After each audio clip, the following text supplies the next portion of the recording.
So after your work gets edited, how much of that can you consider truly your writing? And this is a really interesting question because a lot of people think that because their work got edited or because something changed or because, it's not 100% your raw first draft, that makes it not your writing anymore. And that's such an interesting thing because we all know that editing is part of the writing process, right? This is something that's really important to making our work better and to having someone with an outside, right? Like they're outside of us getting in the weeds and typing everything, looking at our work, seeing where the faults are, seeing how it could be better for the reader or the audience. Hey, Holly. And seeing how, we can improve. So, hey, Vesna. Yeah, this is a good one. So this was Suzanne. Suzanne is a student of mine, and she asked me this a while ago, and I thought it was so interesting because I I guess because I have like it's been so long that I've had my work edited. Like even when I was a kid, like my dad would like edit my work. So it wasn't like it's not like a new thing, but I do understand that like there's this thing where writers are like, oh my gosh, if they touched it, it's not my work anymore. Like, can I put this in my portfolio? Can I use this as a clip?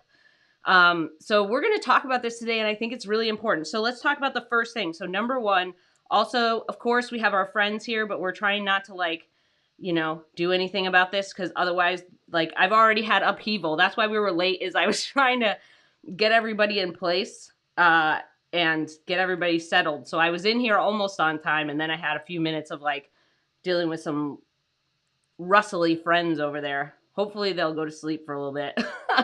So, all right, let's talk about our first thing. So this is what we need to consider in terms of differences between our raw first draft and our edited work.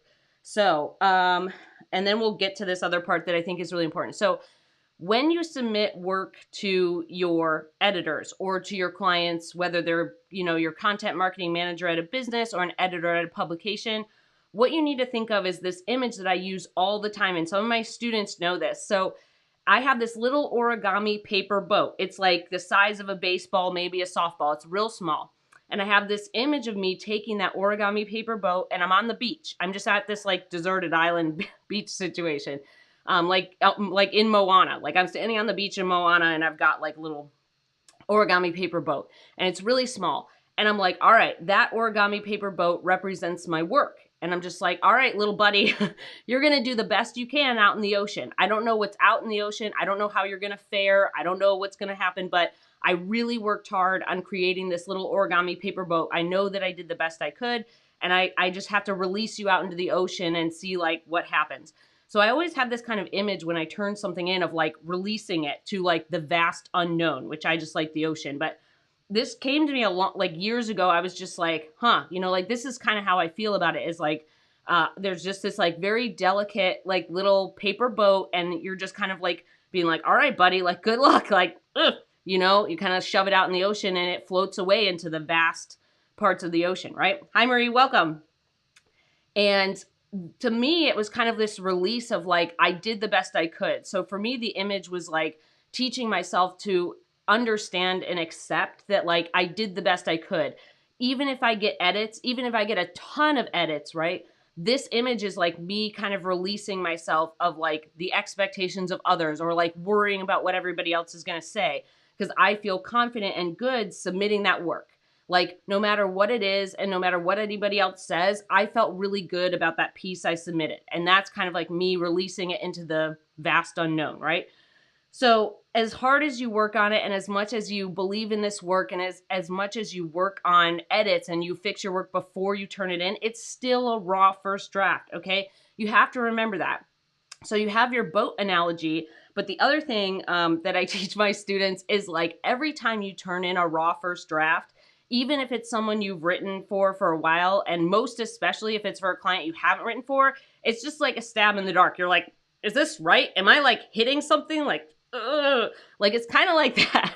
You're just like, is that close? Are we getting there? Like, that's kind of what it's like. And I have that still now. So I've been writing, I've been writing my whole life, but I've been a freelance writer for 10 years, right? And I still have that feeling. I still turn things into clients and I'm like, is this right? Are we stabbing in the dark in the right way? Like, that's kind of where you're at.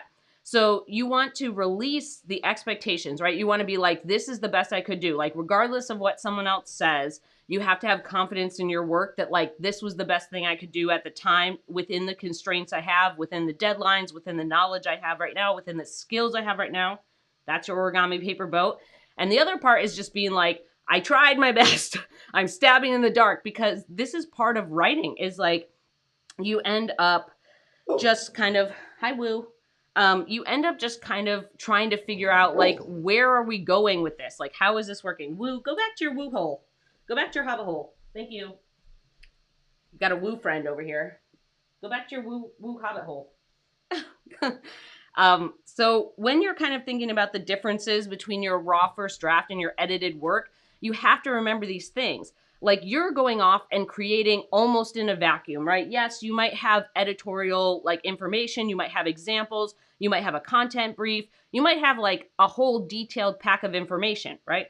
But you're still turning in your work based on what you think and what someone else thinks. And I sort of also have this other idea where, think about it as like, everybody's eyes see a different color. Woo! Everybody's eyes see a different color. So if Marie and I, or Tommy and I, or Vesna or Holly, if we're all looking at a, like, let's say we're all looking at like forest green, right? Vesna is going to see a different shade of forest green than I will. And Tommy will see a different shade of forest green than I will. And Marie and Tommy will see different shades of forest green, right? So this is like this concept that I think about, like, even if someone gives you a super detailed brief, there's still like the way your brain sees it versus the way someone else's brain sees it, right? And I think the best way to think about that is like, everybody sees different shades of the same color. Like, we don't all see the same forest green.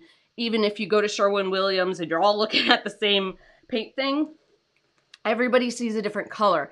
And this is kind of the same thing where, like, sometimes with our work, we end up questioning things so much, right, that then we end up with something totally different than the brief. And then we kind of like have rolled into a different scenario, right? So think about it as like, when you're looking at your raw first draft and your edited work, is like, sometimes you're both looking at forest green, but you're looking at it through your brain and your eyes, and they're looking at it through their brain and their eyes. You might both be looking at forest green, but you kind of see it differently.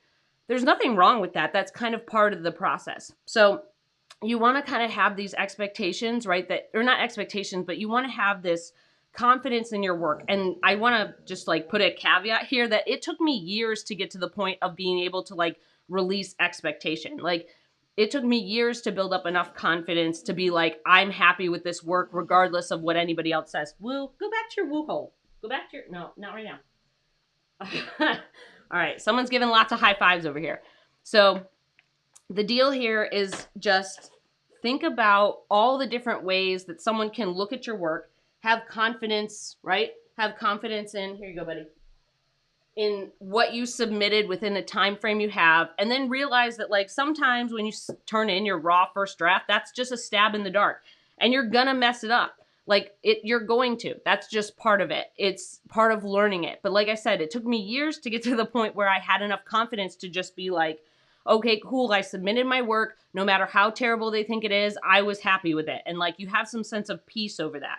So your first thing is kind of like, just understand there probably will be differences in your raw, like between your raw first draft and your edited work, and kind of work through those like images to kind of, deal with the fact that like, we're trying really hard. We're doing our best. And yeah, we care about our editor's opinion, but you also have to feel good about the work you're submitting. And I hope it does. The other thing is, I hope it doesn't take you years to come up with confidence to feel good in your writing. Like, it took me lots of therapy and lots of dealing with rejection and lots of like beating myself up to get to the point of being like, you know what? I'm happy submitting this work. Like, I don't care what you say, in a way, right? Like, I feel good about this right now. So work on that. That's important too. Let's talk about 2. Now let's do a pup date, because I got a wily coyote over here. Go back to your hobbit hole, you sass. Over here making all these crazy dinosaur noises at me. All right. Minnie, you forgot your blanket. Ugh. All right. Here you go. There you go. Here you go, buddy. All right, Charlie, you ready? Show everybody your skills. Good job. Do the other one. Good girl. How many can we get, Charlie? How many can we get, Charlie? Oh, good job. Good job, Fuzz. Good job, Fuzz. Oh, see, now she's running away. Now she's escaping. No, you have to go back to your hobbit hole. This is what we do. We just negotiate the whole time. Go back to your hobbit hole, you sass. This is why you can't be on the live Q&A, because you're sass bean. Go back. All right, can you hang out here for a bit? I'll even wrap you up so you can be nice and warm. No. Go back to your hobbit hole, you sass. Oh my gosh. Why are you so sassy today? You just need a trot. She needs a good trot. There she is. With her funny little ears, looking like a tiny dino. All right. Yeah, we have the support duck. The support duck is here for Barry. You go, buddy. Good girl. All right, can you lay down? Lay down. She's like, I don't want to do that right now. She's like, if I do that, you're not going to give me anything. All right, so let's talk about 2. Let's talk about number 2 here. So our number 2 thing is what we need to know about the editing process. Actually, I want to do this other piece first. So number 2 is going to be how much of your raw first draft being included counts as your writing. So this is important. So now that we've kind of like worked on releasing our expectations and we have kind of like realized that part of the writing process is stabbing in the dark and part of the writing process is getting edits. That's just part of the work. The other piece is that when you're looking at your work, this is what I told Suzanne, and I think this is a good rule of thumb. If you can get by with 70 to 90% of your raw first draft in your final copy, I would consider that a win. Like if I get by with 70% of what I had in that article after editing, that's a win to me. So as long as it's very rare that you get 100%, like every once in a while you do, but if you can score somewhere between 70 to 90% of your raw first draft, that's your writing. So that is a big win. So write that down. If you can see like basically 70% of your own raw first draft in a published piece, that's great. You've knocked it out of the park. 50 to 60%, it depends on who you're writing for, but that's still pretty good. Because here's why. If it's 50 or 60%, then it's like sometimes you have clients that just want to rewrite things. Like I've just had clients that tell me I did a great job and then they rewrite a whole bunch of it. And then I'm like, do you want to give me feedback so I can fix it for next time? And they're like, no, I just wanted to edit it. And I'm like, okay. So it depends. So if it's 50 to 60%, you want to make sure you ask for feedback and see if you could have done it better. But I would still consider that part of your writing because you gave them, like a lot of times what happens is you give them so much raw material that they're like, oh, you know what, we should do this instead, or they see it differently, or you give them basically the framework for them to do all those edits, right? So a lot of times we forget that actually putting the research and the interviews and all the stuff that we've done together in a blog post is harder than editing, right? Editing is certainly a difficult task, especially when you're talking about like magazine stuff or books or stuff. But editing things like a blog post, like that's a lot easier when someone built the framework for you. So if you're 50 to 60% of your raw first draft, I would ask for you always ask for feedback, but make sure that like your client isn't like, yeah, you kind of missed the mark. Like, I would still include that in my portfolio. It's close enough. If you're below 50%, if you're like 30, 40%, I would consider maybe not including that in your portfolio. It's a really small portion of your original first draft. And make sure you find out from your client, like, did you do a good job? Did you make a mistake? Or were they just like very handsy? Like there's some clients that just like, they want to be handsy with your work. That's just how it works. Like I've had clients where like they publish 100% of my work. And then I have clients where like I said, I will ask them like, hey, can I get some feedback? Like, it looks like you edited a lot. Like I did a lot of comments and like, did I do, how can I make this better for next time? And they're like, no, it was great. We just wanted to like da-da-da-da-da. And we wanted to make some changes and we decided to go this direction more. And you're like, okay. So in terms of portfolio, as long as it's like at least half of your raw first draft and you've kind of like figured it out that like, okay, cool. These edits were kind of more on their end than me messing up the assignment, I would include that in your portfolio. If they really went hard on the editing, 30, 40% of your raw first draft is in there and like 60, 70% of them futzing around with it, consider if you want to put that in there, because here's what happens. Even if you did a great job and they edited it a ton, you don't want to put that piece in your portfolio and then have someone say, yes, I love that article, write like that. And you're like, I don't write like that. You're like, that's not actually my work. You want to put stuff in your portfolio where you're like, yes, like I feel confident being able, if someone picked this exact clip, I could repeat that. I could do that again. So look at the work. I like 70 to 90%, and that's pretty reasonable. Like most of the time, your work is going to be between 70 to 90%. Yeah, people are going to edit it. They're going to change things. There's going to be all this weird stuff that happens. But most of the time, almost all your clients will fall in 70 to 90%. There will be some clients who are very handsy and you'll be 50 to 60%. Look at those clips, ask for feedback, make sure that you kind of like iron it out in terms of doing a better job or whether they just want to be handsy. And then go back to your hubba hole. And then if you're below that, like 40 to 30%, really consider if you want to put that in your portfolio, because it's not that it's not your writing. It's just that like if someone picked that piece and asked you to do it again, the odds of you being able to do that again after someone messed with it so much are kind of not in your favor. So you want to make sure that, go back to your hubba hole. Go back to your hubba hole. Nope. You got to go back to, no, you got to go back to your hubba hole. Nope. I'm not doing high fives over here. You can only do it in your hobbit hole. You want to make sure that anything that's in your portfolio, go back to your hobbit hole. Man, you're sass today. You want to make sure that go back to your hobbit hole. See you later. Have a nice day. You like licking me and giving me high fives. I'm not doing high fives over here. You want to make sure that anything that's in your portfolio. Oh, Charlotte agrees. 1 out of 1 Charlottes agree. That anything you put in your portfolio is representative of the type of work you could create again, that you could repeat, that you want to represent the type of work you're doing.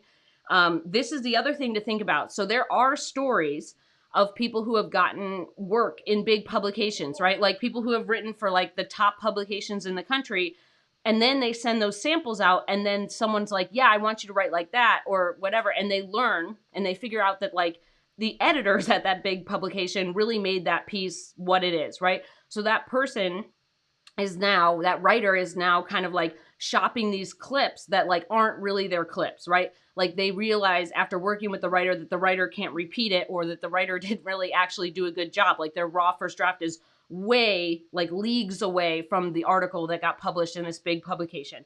So that's something else that you want to be cautious of, is that can you repeat it? Like if someone says, do I do this, right? You don't want to be one of those writers where like someone made it something different and then you can't figure that out. Here you go, bud.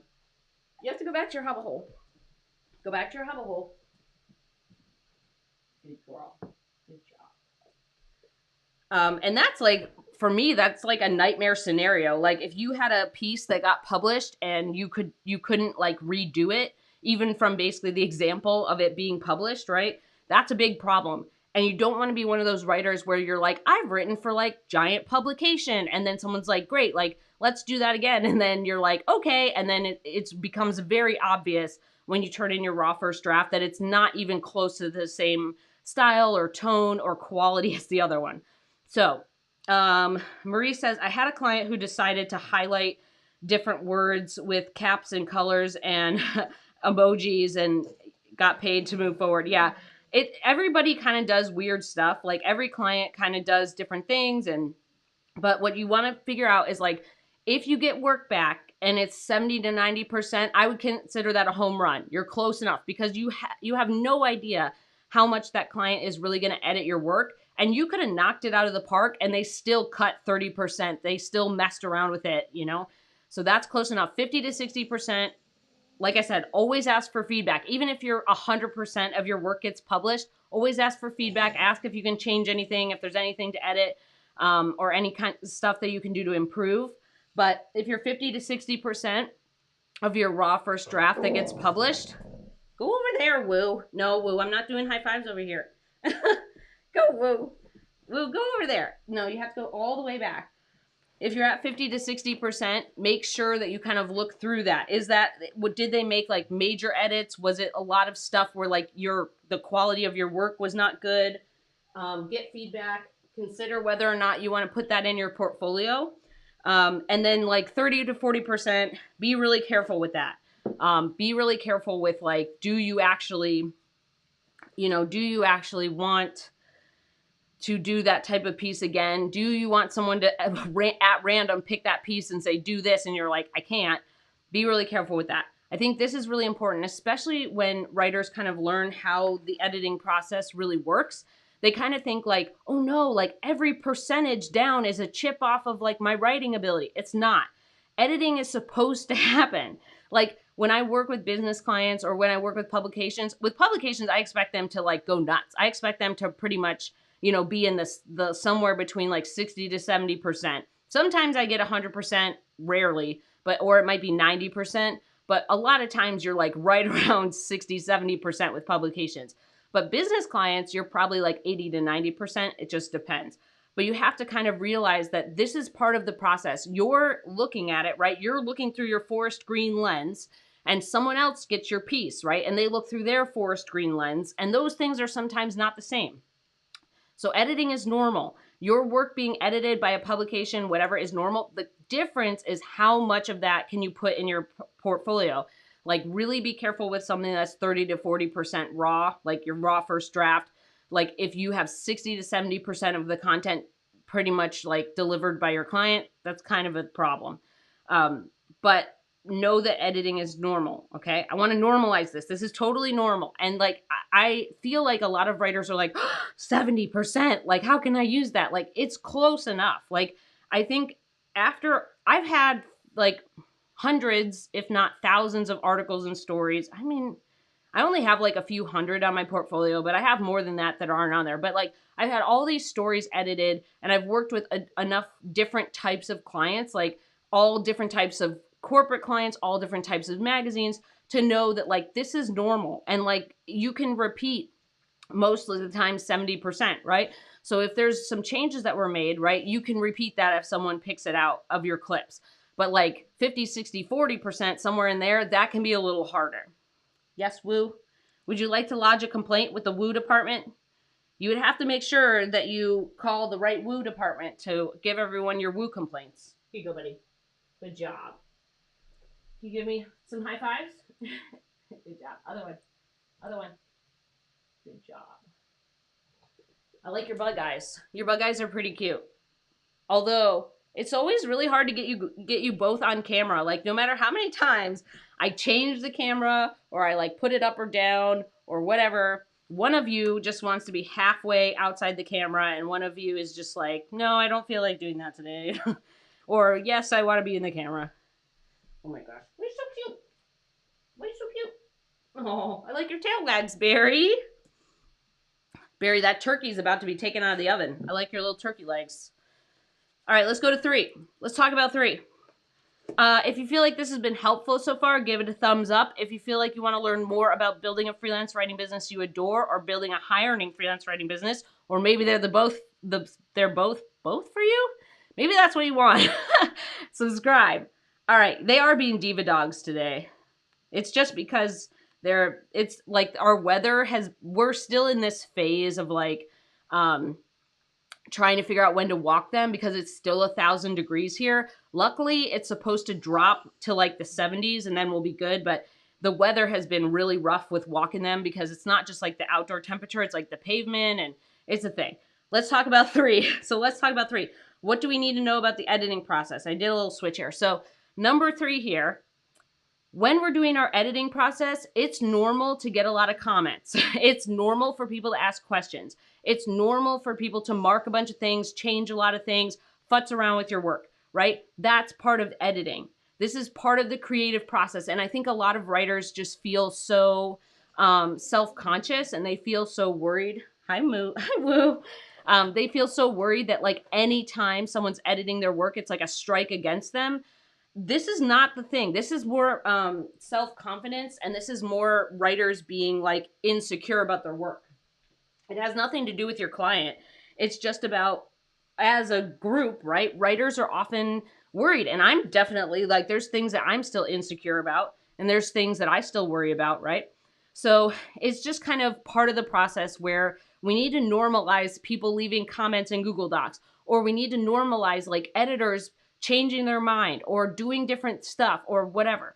But like I said, as long as you're within those safety category, like safety percentages of like 70 to 90%, I would consider that a home run. We're pretty much doing great. If you like I said, even though I'm saying home run, always ask for feedback, always ask for information like, hey, I noticed, you did these edits. Is there any way that I could have made the piece better? Do you have any feedback that I can take that I can take for pieces in the future? That kind of stuff. But the editing process is like everybody does it differently, right? So just like every writer writes differently. So like I write differently, right, than Holly, and I write differently than Vesna, and I write differently than Marie, and I write differently than like Charlotte would if Charlotte could write. But everybody writes differently, just like everybody edits differently. So normalize the idea that like people, when you send something off, right, you have your little origami paper boat and you send it off into the ocean and you're stabbing in the dark being like, is this close? Like that's all like part of the process that then someone else is kind of doing something similar, right? The other thing to think about here in the editing process is how many people are going to look at your work. And you want to be careful about this. So like if you have an editor at a magazine, it's usually like one person. It's usually that editor. And maybe they have a copy editor and maybe they might have an associate editor. So at most it might be two people because almost all publications, like we all know they've had budget cuts, right? So like your editor has now become copy editor and assistant editor and fact checker and, right? So they used to have like 1,000 different positions and now they don't. So just know how many people are going to look at your work. The other thing is that at companies, it could be 5, 6, 10 people. So you need to make sure you know that ahead of time. So when I get on a client call, I ask that. How many people are like, who's involved in the editing process? Like how many people are going to be, am I working directly with you or am I working with a ton of people? Is this going to go to committee after I write it? Like, is there going to be 6 other people looking at it? That kind of sets your own expectations for what the editing process is going to be like, because the rule still applies, like the corporate rule still applies, that if you ask people like to taste the soup, they're going to taste the soup and give you feedback, right? If you ask someone to put their hands in the honey pot and like, get involved, they're going to give feedback, right? Because they're living, like a lot of times in a business, right? You ask for feedback. And if you just say like, no feedback, everyone's like, oh, you're not even working. What are you doing? Right? And like, if you ask for feedback from 5 or 6 people, you're going to get it. And you're going to get 5 or 6 people's feedback. So what happens here, let's say you did have like 5 people. You had 5 people giving you feedback and you get this document that's covered in contradictory comments. This has happened to me. It's a pain. What you need to do here is say like, go to your contact and be like, hi, can you solve this on your end? These are all these people that that you work with every day. There's a lot of contradictory comments here. Can you figure out which ones are important? And then I'll do all of those edits. Cause like, I'm not going to pick and choose between people I don't know. Right. So you need to go to one contact, like your regular contact, and say like, we need to kind of figure out these edits. Like, is this just people sticking their finger in the honey pot, right? Like they're just trying to like, someone thinks I'm not doing anything. Let's add 1,000 comments. Or is this, well, you can't stick your finger in any honey pot right now. Or is this just kind of like really constructive feedback and everybody has a different idea of what the piece should be? That's a different scenario, right? So like, let's say you get a bunch of comments and they're contradictory only because people put their hand in the honey pot. That's fine. The other thing is like people have different ideas of what the article or the case study or the guide should be. Go back to your hub hole. Nope. You got to go back to your hub hole. And then you need your contact to like iron that out. Good job. Good job. I like those high fives. So before you ever even start working on anything, ask that in your client call. If you get the feeling that you're going to be working with a ton of people, ask them about what's your revision process like? How will editing be? Like sometimes what ends up happening is your client will like force that conversation anyways. You're on a call with a potential client and they're like, so how many rounds of revisions do you do? And you're like, are there like 12 people that's going to look at this? So that's where you want to kind of like start asking. If they say like, oh yeah, we need multiple rounds of revisions because we're going to have a ton of people doing this, that's already setting the expectation that like this could be difficult to do because getting a ton of people to agree is very hard sometimes. So you either will continue working with that client, right? And you're like, okay, we're just going to solve this. Or you decide like, I'm not doing 12,000 revisions and I'm not trying to pass this through like, my editor or my content marketing manager, the director of marketing, and then the board. Like that's just too many. It's too much complication. Yeah, I like the honeypot.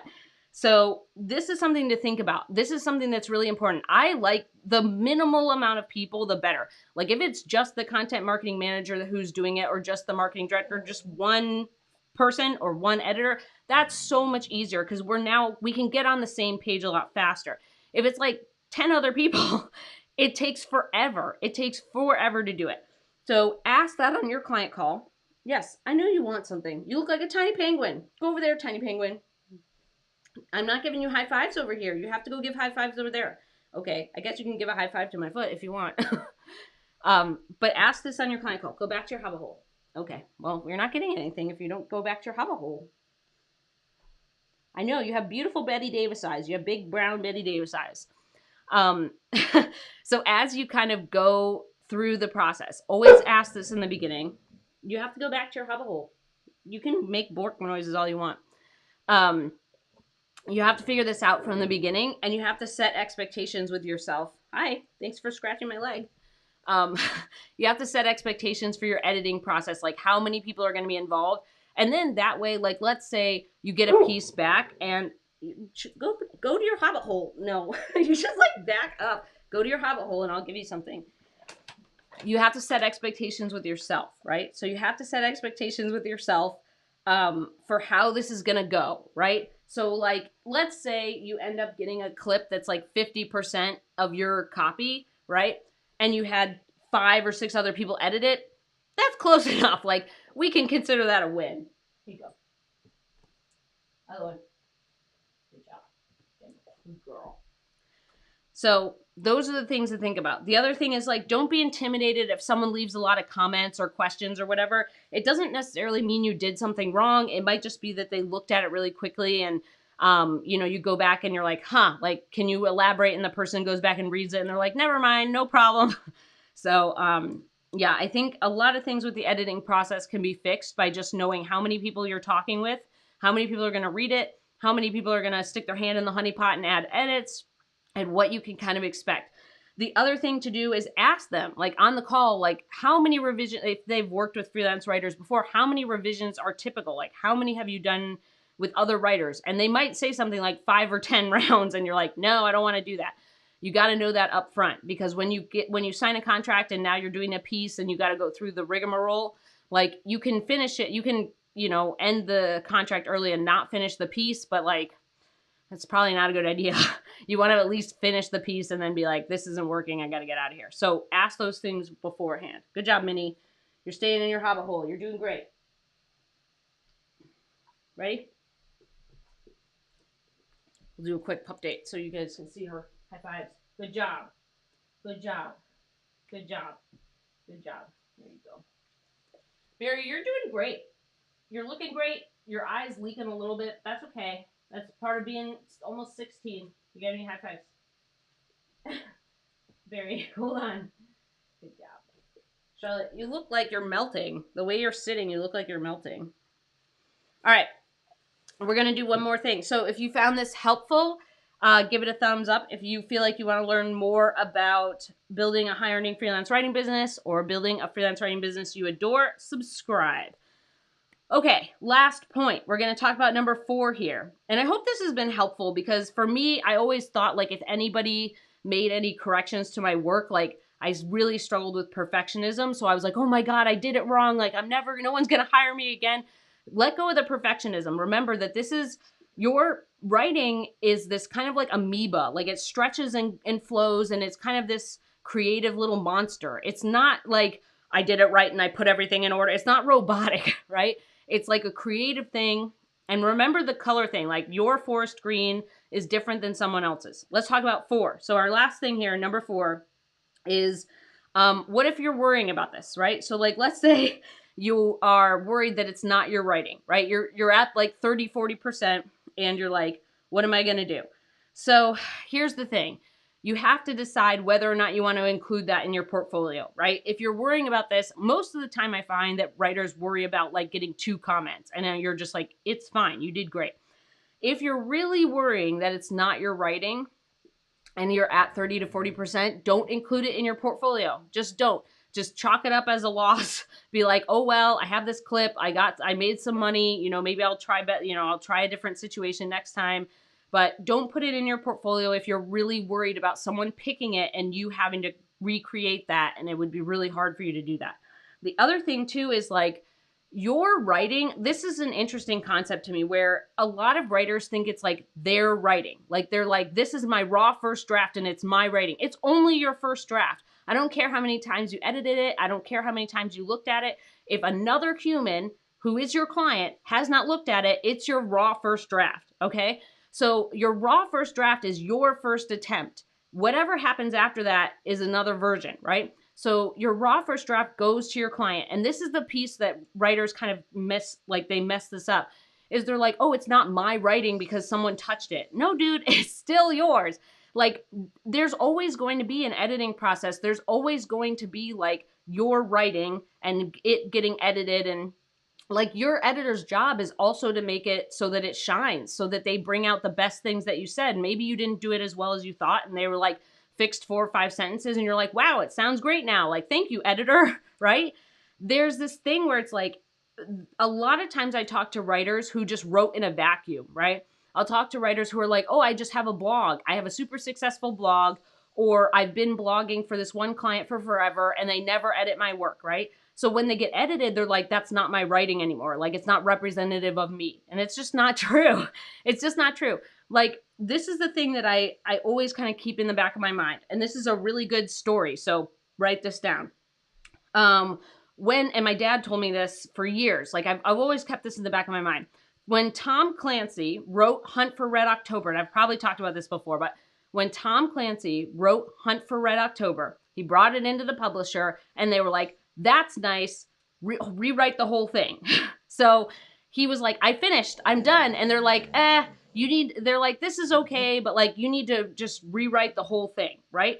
So if he had been like, well, that's not my writing, and that's not my blah, blah, blah, like, there would be no Hunt for Red October, right? Which is like, if I remember, it's still like a really top selling book, right? So this dude, right, he spent all this time, months, maybe years, I think it was months, but he spent all this time writing Hunt for Red October, right? And all of this research and all this effort, and they were like, that's nice, try again, right? And that's the difference between being like, you're writing, the editing process, redoing something, right? And writing a book is a lot different than an article, right? It's like a billion articles. So if you have to rewrite a whole book and it's still like a bestseller, it's still something that people read, it's probably worth it, right? And then you stop having the conversation of like my writing, right? So the idea here is that your writing is only like in a vacuum, okay? So if you're a writer who's been doing your own stuff without any outside, you haven't had any editors, you haven't had any corporate clients, you haven't had anybody touch your work, that's when I often see people being like, is it my writing? The writing part is involving other people. Nobody publishes a book or an article or anything without other people being involved. That doesn't make it not their writing, right? Just because it's not your raw first draft, right? I think that this is a piece to really think about that. Like, really think about what your writing is. And this isn't something, hi, Grumpy. Oh my gosh, now everybody's attacking. This isn't really about keeping your creative voice or like weird stuff like that. Like, yeah, there are certain things where I'll push back because I talked to a source, or I talked to someone, or I read the research and my editor is like, oh, it should be this. And I'm like, no, the research says it's this, so we have to keep it like this. And they're like, oh, bummer, you know. But the oftentimes where you're writing about something, like, making change is really important to getting a voice out there, right? There's also writers I talk to that are like, no, it has to be my original writing because otherwise, like, I'm sacrificing my creativity and blah, blah, blah, blah, blah. Like, no. If you write in a vacuum, you're never going to become a better writer. If you don't work with editors at magazines, or if you don't work with corporate clients, or you don't have somebody else looking at your work, it's really hard to become a better writer. And you need that, right? And the other part of the agreement that you make when you become a writer is like, do you want to reach this audience, right? There's some people that, some coaching clients that I've had, or some students that I've had, where they're like, I really want to, this is like my passion topic. It's really important to me to write about this. And then they're upset, like that someone edited their work. They're like, no, I'm really passionate. Like, I really think it should be this, right? But you have to kind of understand that to reach the audience you want, you still have to deal with edits. We're not talking about factually incorrect edits. We're not talking about someone changing things to make it wrong, right? We're talking about like edits that someone makes to your piece, and people people like hold too strongly to their raw first draft. You have to be open to feedback. You have to be open to other people help other people helping to make your writing better, right? This is really important. You have to like remember that all of the things you love, right? There's lots of writers that are like, oh my gosh, this is my favorite book. I read it every year. Or I love this, I love this writer from Texas Monthly. That's actually me. I have a writer that I really love at Texas Monthly. I read her stuff all the time. But like, they all got edited. The reason you love their stuff is because they took feedback and they made it better. They weren't worried about like my writing or like, this isn't true to me. Like, they're getting better. And the true to you and your writing evolves over time. If you're open to feedback and you pay attention to what your clients want and you read a lot and you learn from other people who are better writers than you, your writing changes so much. If you go back and read my garbage stuff from 10 years ago, you'll see my writing is way better now, right? Because I took feedback and I worked really hard to like make it better. But that's really important. So instead of stressing about like, is it my writing, right? You really need to stress about, I need to get better. Like, obviously they pointed out these few things and I need to work on that. And you need to pay attention to, is this something I want more of? Like, let's say you were 50 to 60%, right? You had 50 to 60% of your raw first draft. Do I want to include that in my portfolio as something I want to write? Maybe not. Maybe you had something that was 100% your raw first draft and you're like, ugh, I don't want to write about that again. I don't want to do that. It just kind of depends. So when you're thinking about this stuff, don't hold so tightly to your writing that you become blind to all the important feedback and the important stuff you need to learn as a writer. Like, every writer you've ever read has been edited, right? Like, books that you've read, magazines, publications, corporate stuff, like people who give speeches, whatever kind of writing or like content that you like, it's all been edited. Podcasts, right? This is like not edited because of my live stream, but like I'm giving you like a succinct version of me, like not giving you the fire hose, right? So just think about that. Like, it's not that it wholly has to be your writing. It can still be your writing if you're getting help, right? Or if someone's helping you make it better or make it a better fit for their audience, or maybe there's some unique things you needed to know, right? So stress about getting better, stress about hitting 70 to 90% of your raw first draft in your published stuff, rather than being like, oh my gosh, they touched my work. It's not my work anymore. Don't stress about that, because it's important. Like, obviously speak up if someone made an edit and you're like, this makes my piece a lot worse, which has happened to me too, right? I end up with edits where someone's like, we should do this or this. And I'm like, that doesn't make any sense. Like, and when you make the edit and say like, see, this doesn't fit in, they're like, oh yeah, it doesn't. Like, make sure you do speak up about things that don't make sense or things that hurt the quality of the piece, that you feel like it's obvious that 2 people were in there or 3 or whatever. But let go of like the grip, like the stone cold grip on like, it has to be mine. Shoot for 70 to 90%. All right. Marie says, also, I find asking in the discovery call, do you give a brief, makes a difference, because some do and some don't. Some give a brief that's plug and play, and some ask me to come up with ideas. Yeah. So it also depends on like how much information you're getting, right? Like, sometimes they give you a full content brief, so it's a lot easier to align on ideas. And sometimes they're like, pitch us some ideas and like, go for it. And you're like, okay. So it depends, right? Let's do a pup date real quick. All right, let's do a pup date. But no one's in the pup date zone because everyone's over here bugging me. Go back to your hubba hole. Barry, go back to your hubba hole. Good job. Good job. There you go. Whew. There you go. All right, Charlie Bean. Classic. You guys are just like, you just love to like not be in the camera. You just love it. You just love to be in other weird places. All right. Nope. I'm going to give this to Minnie. Other one. Good job. Other one. Other one. You gotta put this one down, though. Other one. Good job. Oh my gosh, that's a lot of drool. Oh, gross. Good job. You look so fuzzy today. You look fuzzy and suspicious. How about you, Bear? You look fuzzy and suspicious.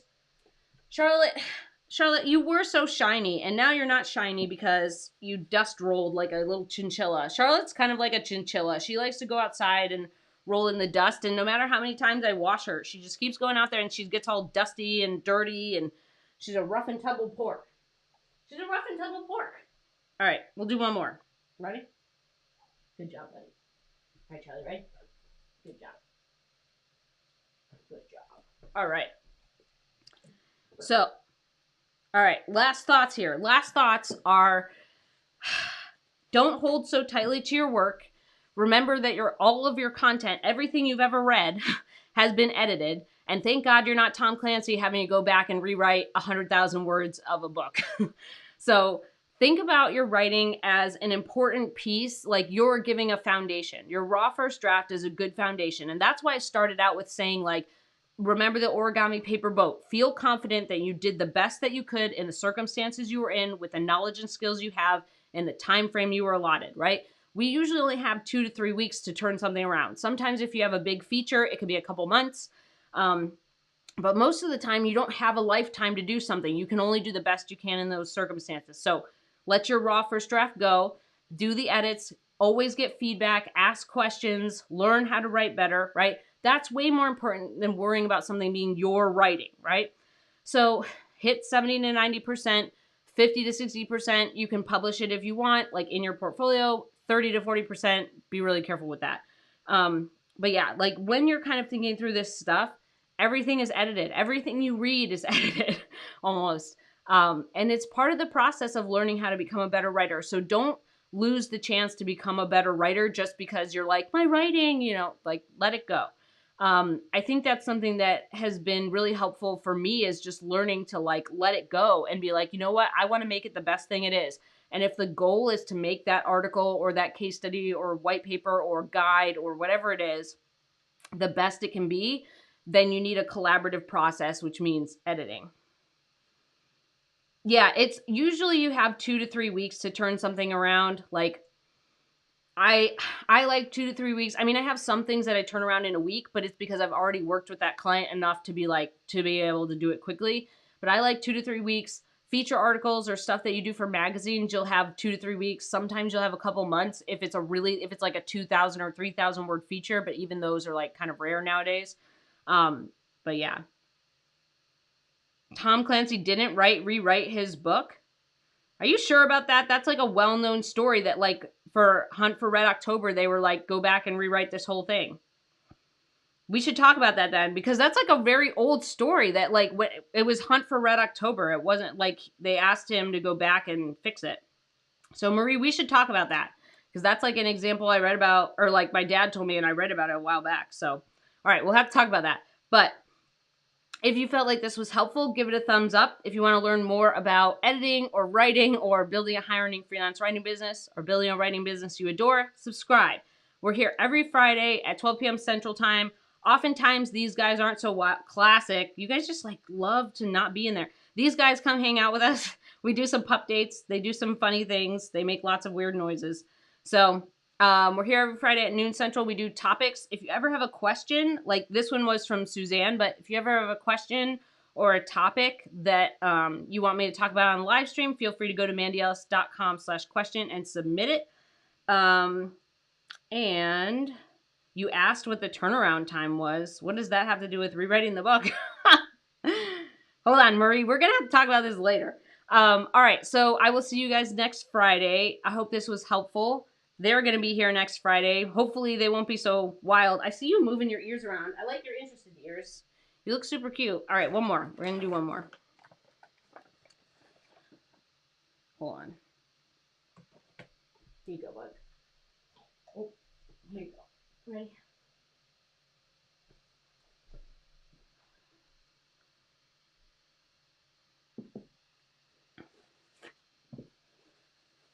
Good job, guys. All right, Marie, we're going to have to talk about that more then, because then I need to edit that story. All right. So hope this was helpful. I will see you guys later. Hope you have a good weekend. And the pups say hello. All right. I'll see you guys next Friday. Bye.